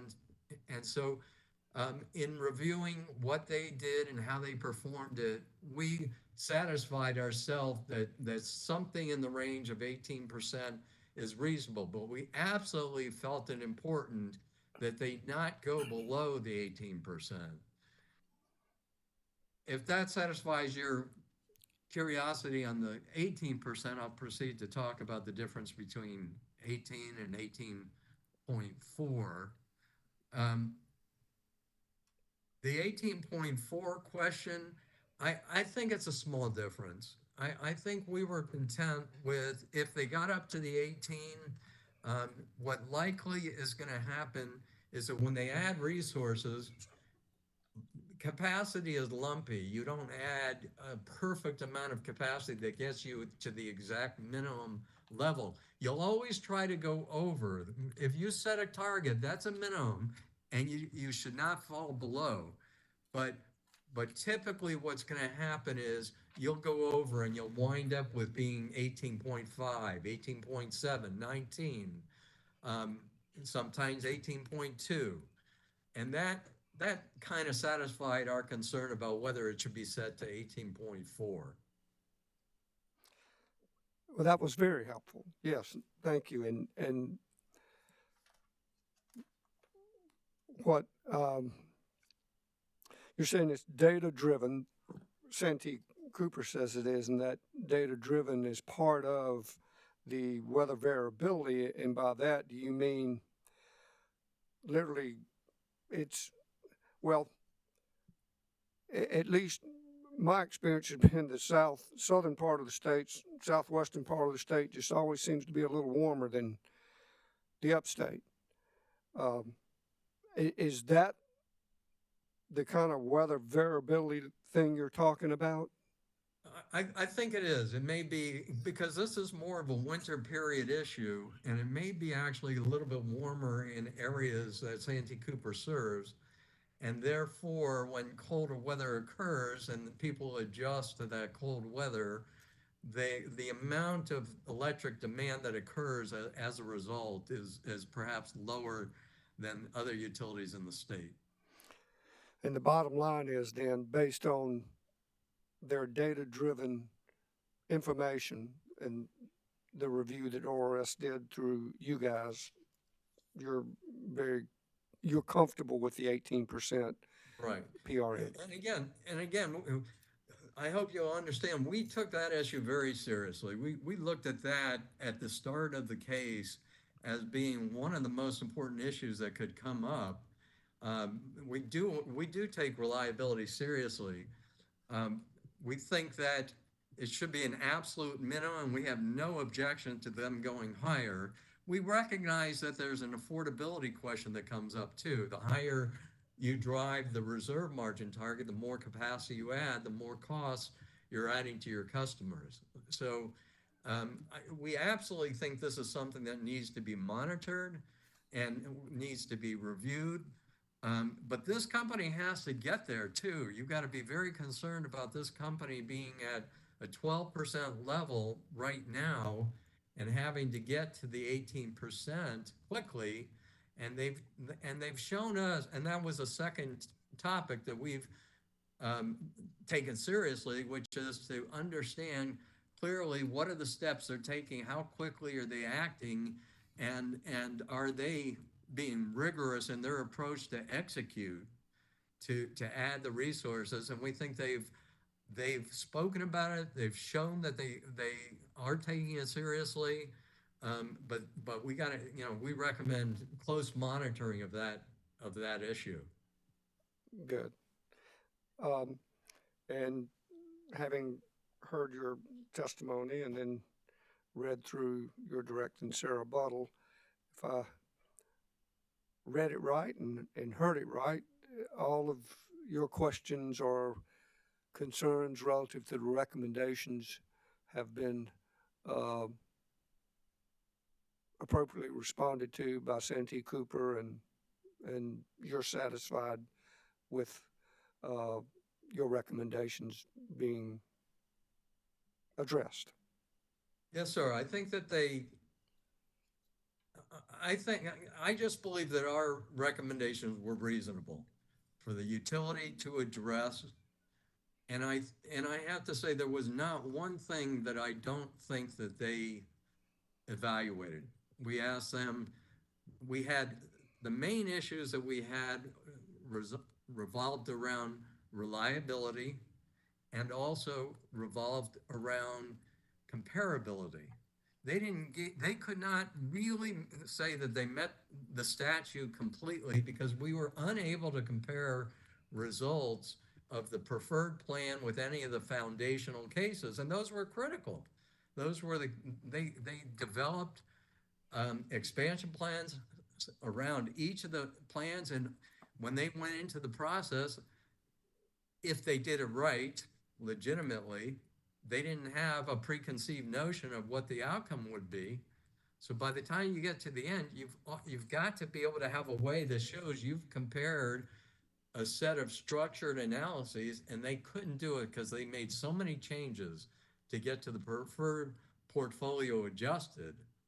And they admitted that. They recognized it, and they didn't hesitate to conduct the updated analyses and supplemental modeling. Now, there were also several other recommendations that we made, a few that I talked about, and several that Ms. Welburn will discuss in her summary, which we feel they're important that they still be followed up on and we think that the ideal place to follow up on these is the working group. We think that the working group should be taken seriously, and we think that they have the opportunity to and need to listen carefully to the interveners in there and work collaboratively, just like Witness Pollock said. You know, it makes the work of the commissioners easier because they are attempting to resolve issues in the working group. And if, you know, and it's a problem if they don't listen to the interveners or try to address it. I'm not suggesting that they always go along with everything that the interveners say, but I think they need to take it seriously, address it, and be able to report on it so the commission can feel confident that nothing was ignored. And it's good to hear, at least from you, that you felt like they responded to the recommendations and agreed. And I think seems we heard that in a prior testimony. So thank you, Mr. Hayat. Appreciate it. I have no more questions. Thank you very much. Thank you, Commissioner. Commissioners? Chair Belzer. Commissioner Williams? Thank you. Mr. Hayat, I have two follow-up questions. One has to do with one that I just omitted asking, and that was related to the idea of a quantitative reliability metric that might be would be considered by the stakeholder working group with Santee Cooper. And I just wondered if you could elaborate on what some of those best standards, best practices would be. Certainly. I think that there have been other reliability metrics looked at by other utilities in South Carolina, including Dominion and Duke, that they could look at whether or not, for example, they have, one of the utilities included black start as a consideration. Do we have sufficient black start capability? Do we have appropriate reactive? Do the resources that we have provide the appropriate levels of reactive powering, and can they provide the flexibility to meet resources on a moment-to-moment basis? Those are the kinds of considerations. I think they got at that in the way that they developed a reliability standard, because I think they measured based on how much dispatchable capacity they have. But I think that there is opportunity to expand on the reliability metric. And again, it's a great place to do that is to get opinions of other parties in the stakeholder working group. Thank you. That helps me to understand what the possibilities are. I also failed to ask a question of Mr. Salter, so I'm going to pitch it to you. In listening to the testimony for this hearing, did you have any troubles evaluating material in this IRP because of proprietary models or models?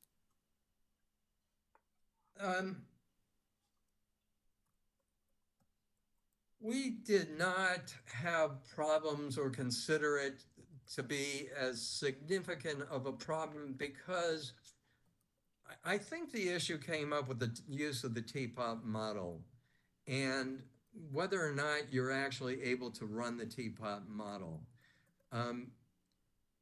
We like the ability to, for example, we like the ability to use the same models that the company has. For example, we like to run the Encompass model that the company used, and we were able to do that. I understand the concern about not having, because it's not provided by the vendor on a commercial basis. So I understand that that makes it a little bit challenging.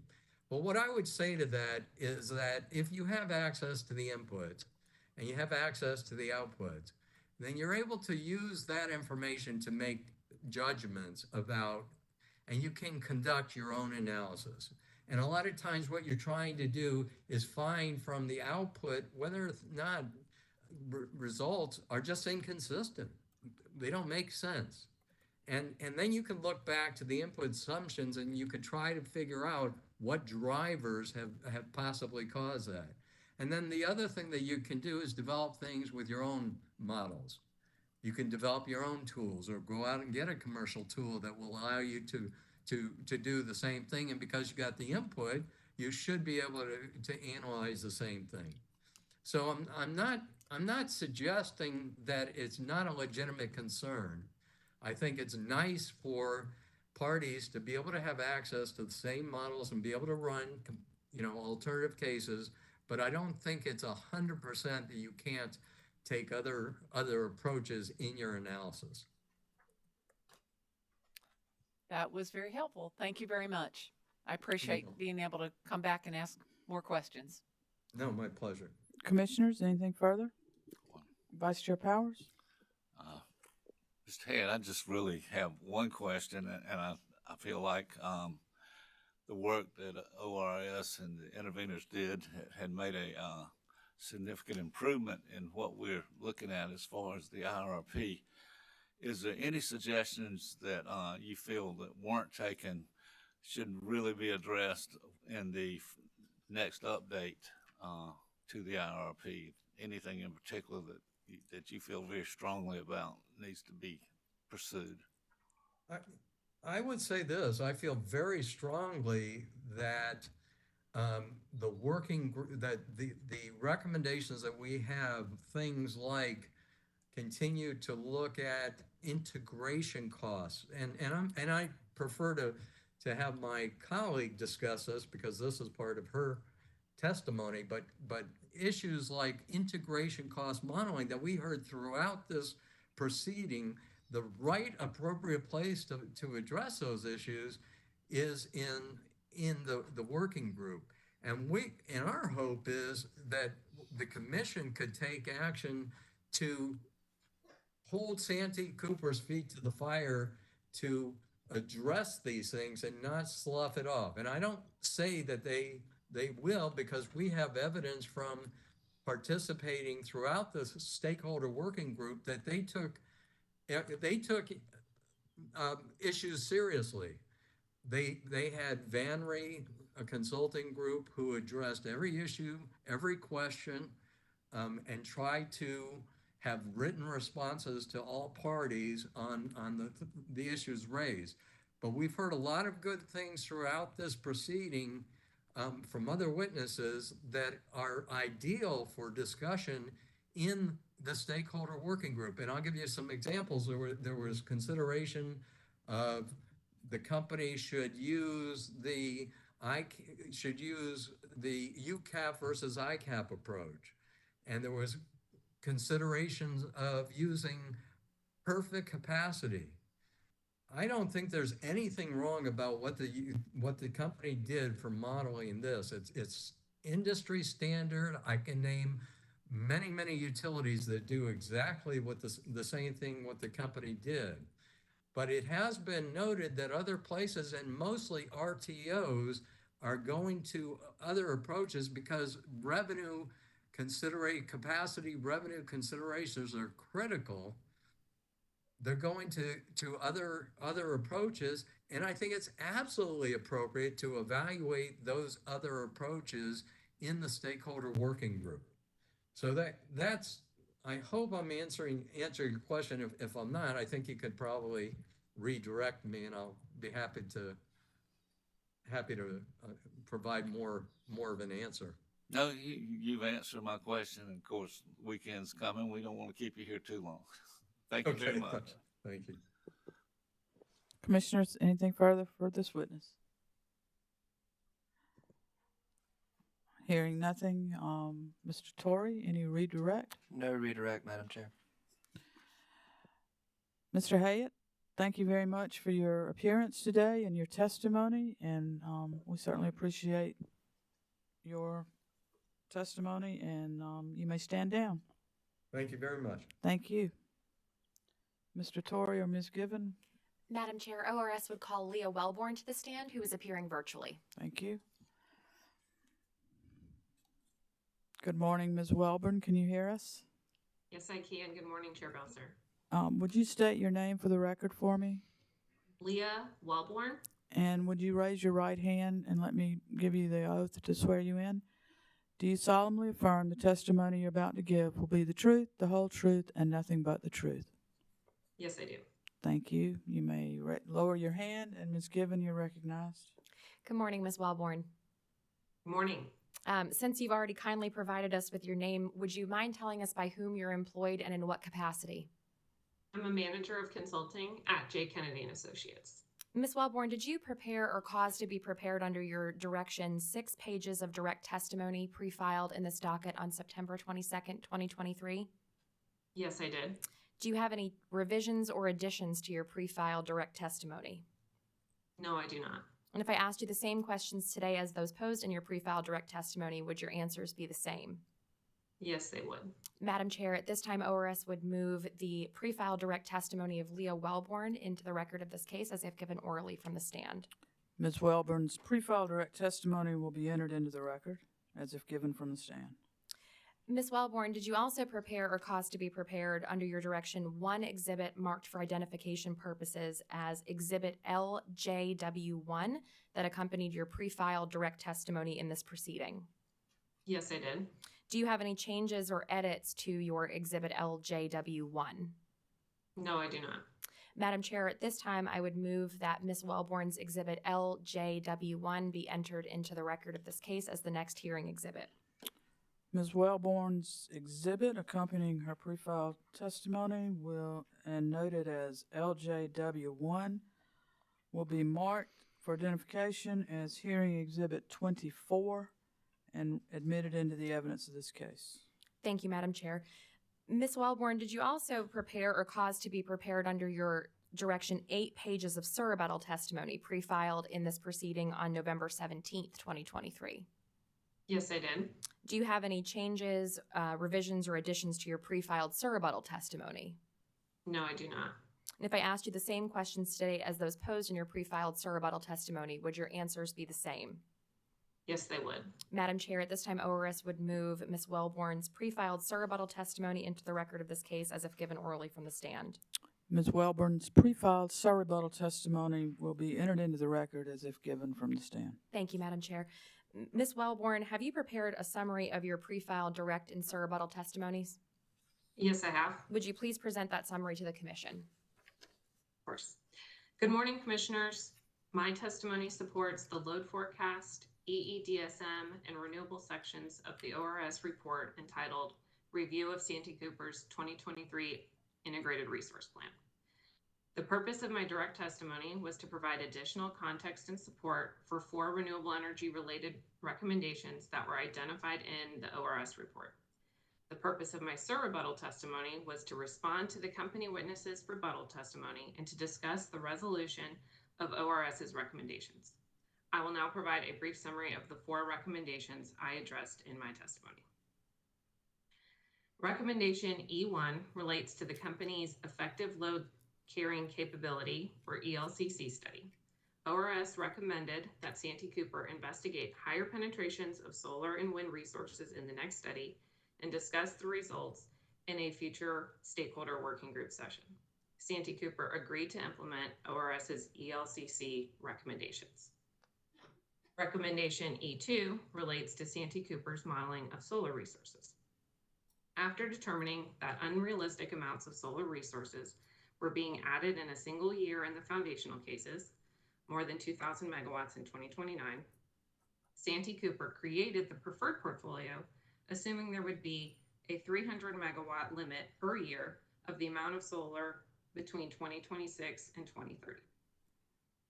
ORS recommended Santee Cooper explain in rebuttal testimony how the 300 megawatt limit was determined and explain why the 300 megawatt limit was only used between 2026 and 2030. Santee Cooper provided justification for the 300 megawatt limit in rebuttal by citing to recent experience in the procurement of solar resources, a comparison to peer utilities in the region, and a general reference to the role that the proposed natural gas CC unit would play in integrating additional renewables. Santee Cooper also provided additional modeling that limited solar additions to 300 megawatts annually in its supplemental analysis to demonstrate an additional solar procurement pattern. Santee Cooper indicated that it would have flexibility in the actual procurement of solar resources and that the actual procurements in any given year would be more or less than determined in modeling depending on market conditions and the structure of the solicitations.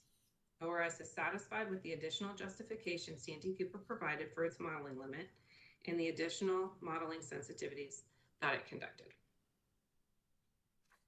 Recommendation E3 relates to integration cost and operating reserve modeling. Santee Cooper added a direct integration cost dollar per megawatt hour penalty to solar and wind resources in the expansion plan modeling, but utilized operating reserve modeling logic to capture the cost of integrating resources when it performed production cost modeling. ORS did not find Santee Cooper's modeling approach to be unreasonable. However, ORS recommended that integration costs and operating reserve modeling logic be discussed further in the stakeholder working group. Santee Cooper agreed to the ORS recommendation. And finally, recommendation E4 concerns the EPA's Clean Air Act Section 111 regulation of greenhouse gas emissions proposed rule. ORS recommended that Santee Cooper discuss the potential impacts of the proposed rule in the stakeholder working group and consider including a sensitivity scenario in the 2024 IRP update to address the proposed rule if adopted and not stayed. Santee Cooper responded in rebuttal, noting that Santee Cooper's IRP was filed after the proposed rule was available in the Federal Register, and that Santee Cooper's approach for evaluating the rule was consistent with ORS's recommendation. And this concludes my summary. Ms. Wellborn, thank you for that summary. As you testified today, has ORS concluded that Santee Cooper's 2023 IRP has complied with Section 58-37-40 of the South Carolina Code? Yes, as described by witnesses Salter and Hayet, the company's rebuttal filing and supplemental analysis has satisfied compliance concerns. Thank you, Ms. Wellborn. Madam Chair, at this time, Ms. Wellborn is available for any cross-examination from council as well as commissioner questions. Thank you. Sierra Club, No questions. Sasiba, No questions. SACE CCL, No questions, Madam Chair. Central Electric Power Cooperative, Santee Cooper Industrial Customer Group, No questions, Madam Chair. Google, No questions. Santee Cooper. No questions. Commissioners, questions for this witness? Vice Chair Powers? Or Thank you, Madam Chair. And Ms. Welborn, thank you for being here. I'm going to ask you the same question because I think it kind of got pitched to you by our last witness. What would you like to see addressed and possibly adopted in the 2025 update that you feel like didn't get addressed or did not get enough consideration in the work of ORS in the 2024 IRP? Sure. I think my 4 recommendations each have an opportunity to change over time. I think that's an important place to start. And so in terms of what can be done in the immediate near term, ORS's position is that discussions should start in the stakeholder working group for all of these items as soon as possible. Specifically, the ELCC study, we know is going to take time to revise, so it may or may not be available in the next IRP, but the inputs hopefully will be discussed so that stakeholders can provide that information. The 300 megawatt limit, I'd like to, make the record clear that ORS was only asking for a reasonable justification that 300 megawatts be set that way, and that may be something that can also be discussed in future IRPs, depending on experience and what Santee Cooper takes back from these discussions. I would say integration cost modeling. We've heard a lot from different interveners over the past week about how this could change depending on the calculations. And then, of course, the EPA 111 proposed rule is a data point I think many interveners are looking to see. And so to answer if there's one in particular, I think that's probably the one we'd like to see the soonest. I think the recommendation, is even discussing the 2024 IRP as a potential timeline for evaluating it. But all of these items, hopefully discussions will start very quickly. Well, let me ask you about a couple in particular. You mentioned wind resources in your testimony.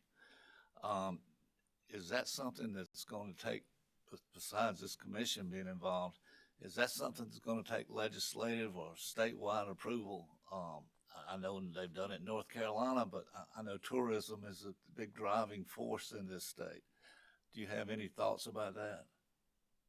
I have to admit, I'm not a lawyer, so I don't know if there's legal ramifications for wind development, but the timelines for developing these projects, they're extended. Land and offshore, lease, those things take quite a bit of time. And so in terms of it impacting the IRP and the decisions that we were facing in the action plan, I can't say that we were reviewing it from that lens. Okay, and maybe I'm not talking legal approval so much as political outcry that could occur.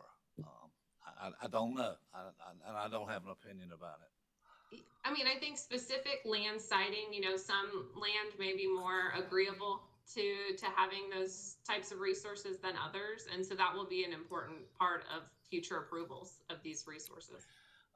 The other issue is I keep hearing about 111, and all interveners seem to be very favorable for it or supportive and even excited about it, and it hasn't passed yet. What has to happen for it to pass? That's correct, Commissioner. So we have the proposed rule came out this summer, and many parties filed comments in August. And there's a lot of concerns from the industry about reliability. And so right now, EPA is sort of taking those comments under consideration, and there'll be a new rule probably published early, middle next year. And then from there, there's probably a lot of uncertainty about what parties do with the proposed rule and if it's challenged. And so it's definitely an issue that's in flux. I wouldn't say our recommendation is attempting to predict the future. We think a sensitivity analysis makes sense for considering possible carbon regulations, but what that sensitivity case looks like, when it's appropriate to consider, we're trying to acknowledge that uncertainty in our recommendation. Well, if it pops up in the middle of next spring or whatever, it's also popping up in the middle of an election cycle. Would that have any effect on it being delayed possibly or not being considered, or do you have an opinion about that? I imagine there will always be some sort of feedback from the industry. Being election year probably adds an additional layer of uncertainty for sure. All right, that's all I have. Thank you very much. Thank you. Thank you, Vice Chair. Commissioners? Any further questions for this witness? Chair Commissioner Belzer. Carol Lee Williams? Thank you. Good to see you, Ms. Welborn. You too, Commissioner. Thank you. You have a heads up on this one. The question I asked had to do with battery cycling and modeling. Do you have an opinion to add to that discussion? Yeah, and I can't say that I took a deep dive on the interveners modeling specifically. You know, our focus has been on Santee Cooper's modeling, and from what it looked like, Santee Cooper's modeling 1 cycle a day and resulting in a capacity factor 15 to 16% seems reasonable.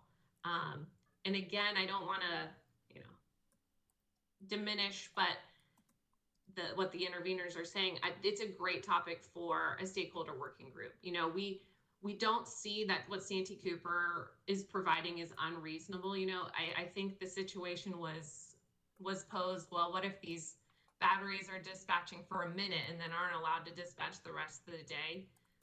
I think Santee Cooper's modeling showing those higher capacity factors, it's probably not happening in the modeling, but there could be improvements to be made. And so maybe that's a discussion that could happen, and improvements on, getting these units dispatched for more value is something that also could be considered after a pilot program. I think Santee Cooper said, well, once we have our pilot, we're going to be able to see how these operate in real life, and then take that one step further. Once they've got a real,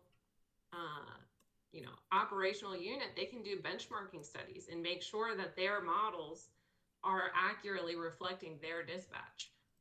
So I think it was a valid concern. I don't know if it was, a major concern that would invalidate any of the analysis Santee Cooper did. Is that discussion included in any of the ORS recommendations? Would there be a requirement for that, a bucket for that discussion to happen in? I think if the commission wanted to ensure that those discussions were had, additional clarity would always be welcomed by Santee Cooper. Not to, I can't speak for them, but I imagine the clarity would be helpful. But, I think having the discussions we have on ELCC and integration costs, it will probably come up, but clarity never hurts. Thank you. I appreciate how you answered that.